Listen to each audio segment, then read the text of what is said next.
Hi, this is Michael Press, Program Manager for CMC.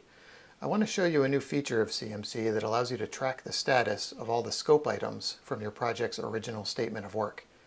Let's start from the beginning. Let's say you're a Workday project manager and you need to track your project's scope compliance.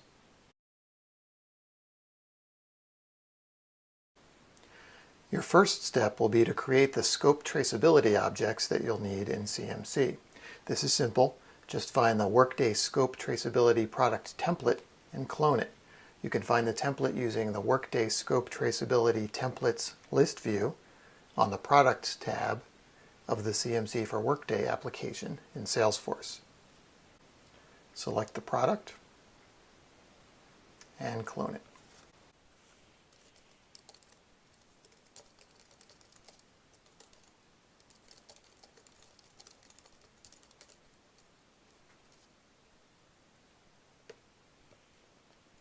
We use the customer account and give it a proper name and save. And here's our cloned product in CMC.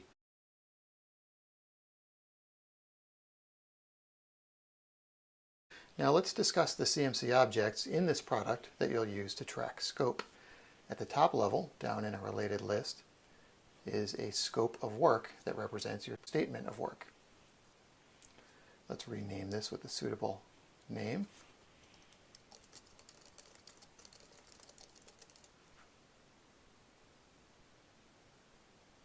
Now within this scope of work is a hierarchical set of scope areas. You can see that each of these represents a Workday product and that this hierarchy matches the estimating spreadsheet that the Workday pre-sales team uses to generate your project's statement of work. Scope areas can contain other scope areas.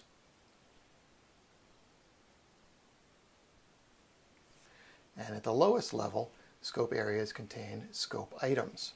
These are the specific items that your statement of work lists as deliverables and that you need to track.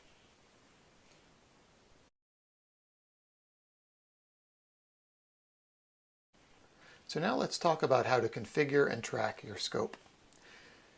To set up your scope of work for traceability, you'll need to update the scope items that you cloned to match the specific deliverables in your project's statement of work. Let's say that our particular statement of work calls for 4 staffing models, not the default of 2. We'll update the original quantity to 4 to represent the value in the statement of work. We'll discuss the revised quantity fields later. Note that the changes to our scope are recorded in the chatter feed at the top and in the scope item history at the bottom for traceability. To easily update multiple scope items, you can use a list view on the Scope Items tab. You can find instructions on how to create a custom list view on the wiki. For our particular statement of work, stock events is not in scope, so we'll update the status to remove it from scope. And this contract calls for 20 merit pools, not the default of 10, so we'll change the original quantity to 20. You can also easily move an entire Workday product out of scope using the Cascade Out of Scope button on the scope area. Let's say that payroll is out of scope for our project. You can see that right now we have multiple child areas under payroll. They're all in scope. And if we looked at the Canadian payroll scope area, we can see it has child scope items, all of which are in planned scope. So let's click the Cascade Out of Scope button. You can see the warning that it's going to set all of the child scope areas to out of scope and also set all of the child scope items to status of out of scope. So we confirm that that's what we want. Now we can see that the Workday payroll area is no longer in scope. All of the child scope areas are also no longer in scope.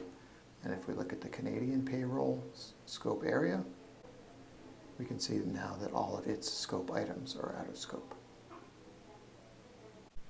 Now that we've configured the data to match our particular statement of work, let's see how you would track status and revisions to scope during your project's lifecycle. We all know that scope can change over time in discussions with the customer. CMC allows you to record and track those changes. So let's say that in discovery with your customer you find that the benefits scope has changed. This customer really needs 30 US benefit plans, but only the UK will be involved internationally, so they only need 15 international benefit plans. Now we won't change the original quantity because these were called out in the statement of work, but we want to track that this is a revision to scope. So instead we'll use the revised quantity and optionally the revised quantity description. In this case we'll change US benefit plans to 30 as a revised quantity and international benefit plans to 15.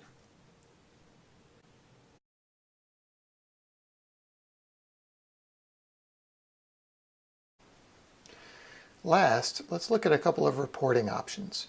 Your scope of work record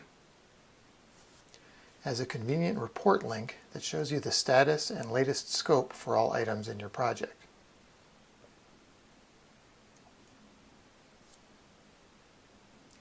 They're grouped by top-level scope area, and for each scope area in your hierarchy, it shows the specific scope items. This is a great way to review the scope status with your customer. You can also report on changes to specific scope items using a report like this, Scope Item Changes. You can see that this is tracking that we set the original value from 10 to 20 on merit pools, and we revised the quantity of international benefit plans to 15 and US benefit plans to 30. That's a quick run-through of the new Scope Traceability feature in CMC for Workday. Try it out and use the new Workday Scope Traceability chatter group to ask questions or provide feedback. You'll find a link to the chatter group below this video and on the wiki. Thanks.